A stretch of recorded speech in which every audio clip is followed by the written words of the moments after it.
जय श्री कृष्णा बच्चों, मैं मंजू सार आदर्श विद्या मंदिर किस्म देसर से कक्षा 7 की प्रश्नावली 1.1 के 4 सवाल हमने कर लिए थे। अब है प्रश्न नंबर 5। मोहन अपने बैंक खाते में 2000 रुपये जमा कराता है और अगले दिन इसमें से 1642 रुपये निकाल लेता है।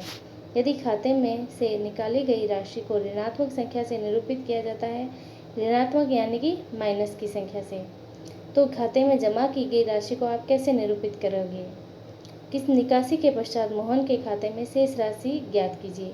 अब ये तो बात हुई, निकाली गई राशि को क्या कहते हैं? ऋणात्मक। तो जमा की गई राशि को आप कैसे कहेंगे? प्लस, यानी कि धनात्मक की राशि। ठीक है। अब उसने कहा निकासी के पश्चात मोहन के खाते में शेष राशि ज्ञात कीजिए।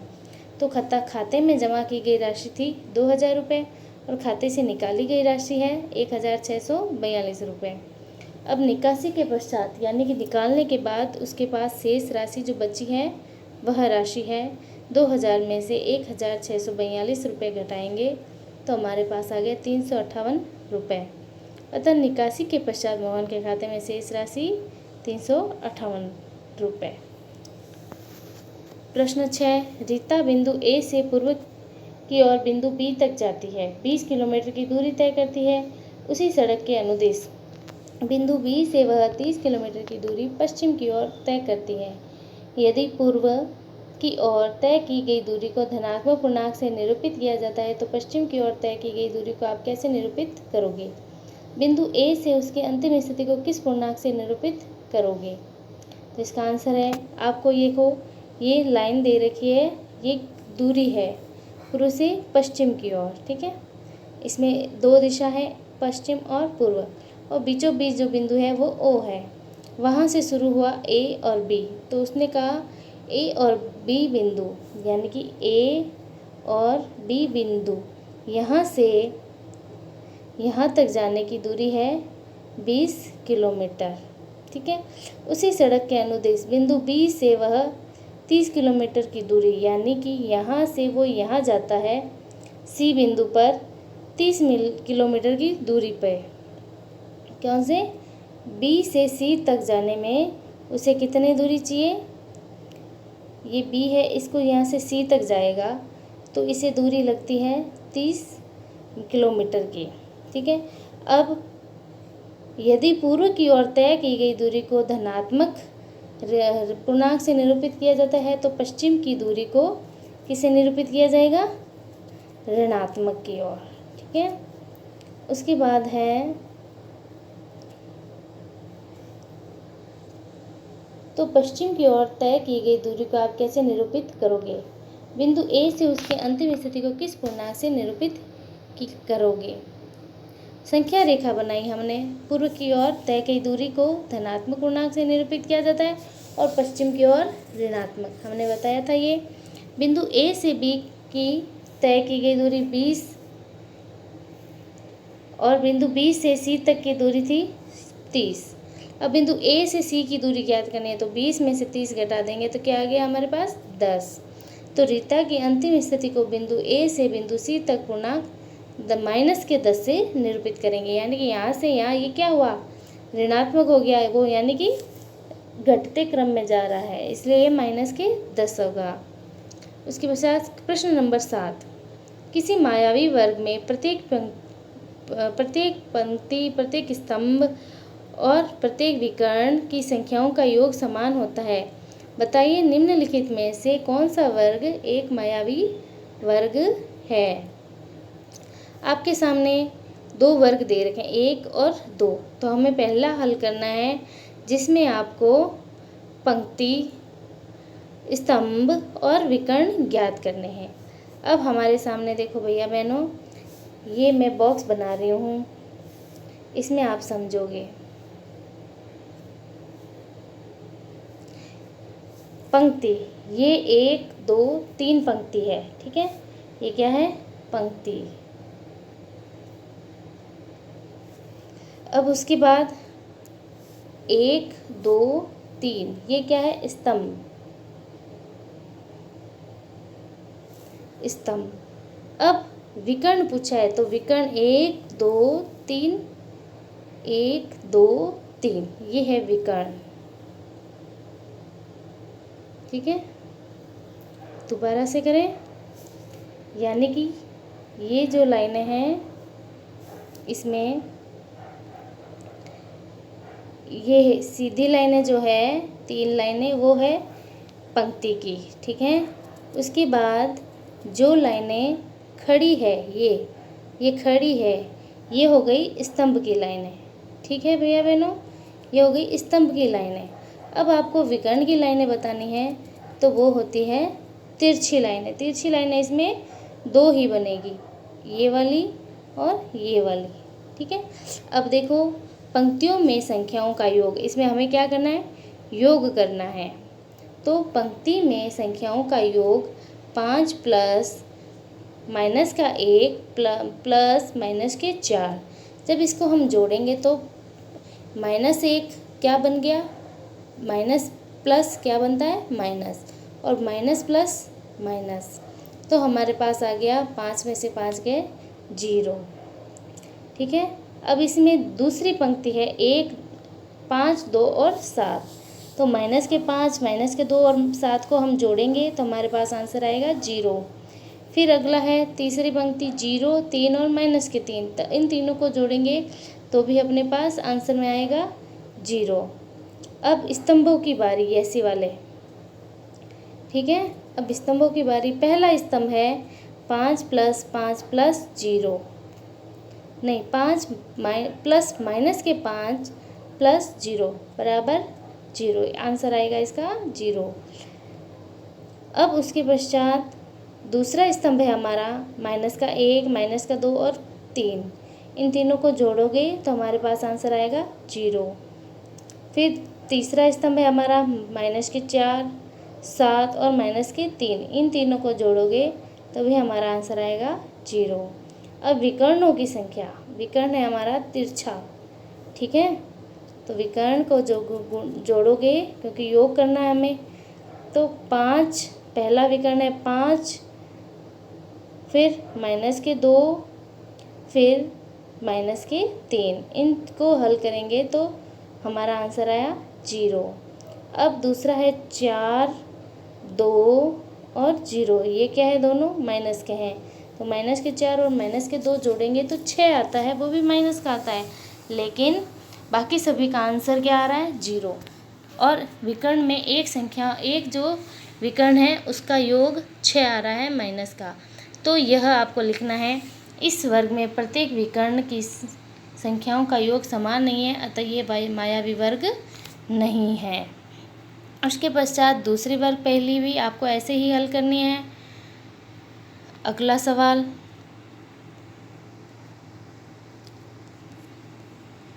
आठवां, ए और बी के निम्नलिखित मानों के लिए a माइनस बी बराबर a प्लस बी का सत्यापन कीजिए। अब आपके सामने 2 मान दे रखे, 4 क्वेश्चन दे रखे हैं और मान आपको क्या रखना है, a minus B, a minus minus के b बराबर a प्लस बी, तो ये मान आपको कहाँ रखना है, इन a और b के मानों को इसके अंदर रखना है। फिर आपको आंसर लाना है और ये सत्यापित करना है। दिए है a बराबर 21 और b बराबर माइनस के 18, b बराबर 18। अब समीकरण है हमारी a माइनस माइनस b बराबर a प्लस बी, तो LHS और RHS, ये हमारा होता है LHS, बराबर के इस साइड होता है RHS, लेफ्ट हैंड साइड और राइट हैंड साइड, इसका मतलब होता है लेफ्ट हैंड साइड और राइट हैंड साइड। अब इसको हल करेंगे, मान रखेंगे a माइनस माइनस के b बराबर 21 माइनस माइनस के 18 बराबर, दूसरा पक्ष है 21 प्लस 19, जब इनको जोड़ेंगे तो हमारा LHS क्या आएगा, बराबर आएगा, क्या आएगा, बराबर। इसमें भी 39 आ रहा है, इसमें भी 39 आ रहा है, तो ये सत्यापित हो गया। इसी प्रकार सेकंड, थर्ड और फोर्थ भी आपको हल करना है। 9वां सवाल, निम्नलिखित कथनों को सत्य बनाने के लिए बॉक्स में संकेत छोटा बड़ा अथवा का उपयोग कीजिए। पहला सवाल है a माइनस के 8 प्लस माइनस के 4। अब आपको यहाँ क्या दे रखा है, बॉक्स दे रखा है। अब आपको बताना है ये बड़ा कौन सा है, छोटा कौन सा है, यानी कि इनको हल करेंगे तो आपके सामने कौन सा बड़ा आएगा और कौन सा छोटा आएगा। -8 और -4। अब इसको हल देखो, यहाँ पे -8 और -4 है, तो बीच में प्लस का निशान है, तो प्लस माइनस जब भी आगे कोई निशान नहीं होता है तो वो प्लस होता है, तो प्लस माइनस माइनस होता है, ठीक है। और माइनस माइनस प्लस होता है, ठीक है। और प्लस प्लस प्लस होता है, और माइनस प्लस माइनस होता है, ठीक है बच्चों। अब सवाल 8 - 4, बॉक्स -8 + 4। 8 और 4 दोनों माइनस के हैं, तो इसको जोड़ लेंगे तो माइनस के 12 आ गए। और इधर एक साइड अपने RHS साइड में एक माइनस का और एक प्लस का है, तो माइनस प्लस माइनस होता है, तो 8 में से 4 गए 4। अब माइनस के 12 और माइनस के 4 हमारे पास आए, तो इसमें से बड़ा कौन सा है, देखो माइनस के 4, क्योंकि जब भी हम संख्या रेखा पर माइनस की संख्या लिखते हैं तो जो चीज़ सबसे छोटी होती है वही सबसे बड़ी होती है। इसमें माइनस के 4 सबसे छोटा दिखाई दे रहा है, तो वही सबसे बड़ा होता है, ठीक है। इसी प्रकार BCDE हल करेंगे। 10वां सवाल, एक बंदर, ये बंदर है, पानी के एक तालाब में अंदर की ओर सीढ़ियाँ हैं, ठीक है। एक बंदर सबसे ऊपर वाली सीढ़ी यानी पहली वाली सीढ़ी पर बैठा है, पानी 9वीं सीढ़ी पर है, ठीक है। अब सवाल को समझेंगे ध्यान से। पानी 9वीं सीढ़ी पर है, जैसे मैंने यहाँ सीढ़ियाँ बनाई, 1 2 3 4 5 6 7 8 और 9, 1 2 3 4 5 6 7 8 9। यहाँ बंदर बैठा है, पानी यहाँ है, यहाँ क्या है, पानी, बंदर ऊपर बैठा है। तो पहला है इसका, वह एक छलांग में 3 सीढ़ियाँ नीचे, यानी कि यहाँ से छलांग मारता है तो 1 2 3 नीचे यहाँ पहुँचता है, तो इसको हम लिखेंगे, एक पर तो वो बैठा है ना, तो एक छलांग में वो कितनी सीढ़ियाँ पार करता है, 3, तो 3। जब देखो नीचे उतरता है उसको क्या कहते हैं, इसने ये भी कहा है जब नीचे उतरना होता है तब तो नीचे की ओर पार की गई सीढ़ियों को उसकी संख्या को ऋणात्मक पूर्णांक में निरूपित किया जाएगा और ऊपर की ओर पार की गई सीढ़ियों को धनात्मक में। तो ये 3 जो है वो माइनस का है, ठीक है, वो नीचे गया। अब वापस उसने क्या किया, देखो अगली छलांग में वो 2 सीढ़ियाँ ऊपर जाता है। अब ये यहाँ पर था तो वापस 1 और 2 यहाँ पर आ गया, तो यहाँ +2। फिर उसने कहा वह कितनी छलांगों में पानी के स्तर तक पहुँचेगा, तो अभी ये यहाँ है तो वापस 1 2 3 यहाँ आया, यहाँ से वापस हमें -3 करना है। अब यहाँ से वो 2 कदम वापस ऊपर, तो 1 2 यहाँ पर आ गया, तो +2। अब यहाँ से 1 2 3 नीचे आ गया, ठीक है, तो ये -3। फिर 2 ऊपर चला, 1 2, तो +2। फिर वो +2 हुआ यहाँ पर, तो अब वापस यहाँ से 1 कदम 2 कदम 3 कदम नीचे आया, तो -3। अब वापस 2 कदम ऊपर, 1 2 यहाँ पहुँच गया, तो +2। उसके बाद यहाँ है, यहाँ से 1 कदम 2 कदम और 3 कदम, तो -3 कदम नीचे। अब यहाँ से वापस ऊपर आया, 1 और 2, तो +2। फिर वापस नीचे आया, 1 2 3, तो -3। अब देखो 3 कितने हैं माइनस के, 1 2 3 4 5 6 है ना, और 2 कितने हैं, 1 2 3 4 5। तो वह कितनी छलांगों में नीचे पहुंचा, उसने यही कहा है ना, वह कितनी छलांगों में पानी के स्तर पर पहुंचा। तो पहले का आंसर है हमारा 1 2 3 4 5 6 7 8 9 10 11 छलांगों में वो पानी के स्तर पर पहुंचा। ये सवाल का हल है, इसको आप समझ के करना। ठीक है। इसी प्रकार सेकंड है, पानी पीने के पश्चात, अब पानी उसने पी लिया, अब वापस वो ऊपर जाना चाहता है। इस कार्य के लिए वह एक छलांग में 4 सीढ़ियाँ नीचे, यानी कि एक यहाँ बैठा है तो एक नीचे, 1 2 3 4 नीचे ऊपर चढ़ता है और वापस अगली छलांग में नीचे आता है। यानी कि ये सीढ़ियाँ बना रही हूँ मैं, देखो 7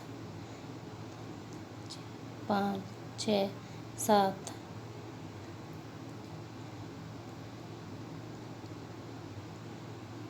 8 और 9, ये 9 सीढ़ियाँ हैं।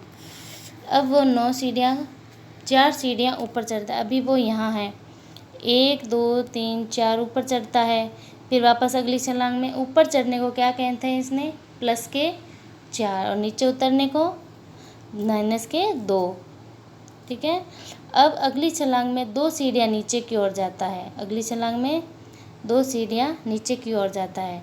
सॉरी भैया बहनों, यहाँ ऊपर चढ़ने को क्या कहा है इसने, प्लस में, और नीचे उतरने को माइनस में, तो सही है। यहाँ लिखना है हमें +4।